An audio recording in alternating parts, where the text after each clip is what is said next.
the jumping tree, writing to explain. Directions.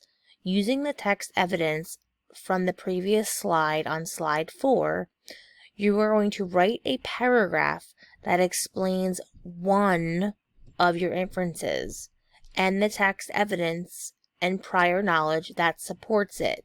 So you are choosing one piece of text evidence to write this paragraph about. So for sentence 1, it says introduce the text and your inference, and that's going to go into the orange box to the right over here. Sentence 2, write and cite the text evidence for this inference. So this is going to be your direct text evidence in quotes to the right in the box over here. Sentence 3, write about your prior knowledge of the text.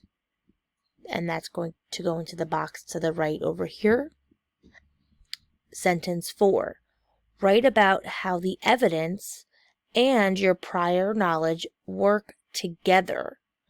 And write that into a sentence to the right over here. Sentence 5, tell why this inference is important to understanding the story better. And that again will go to the right in the box over here.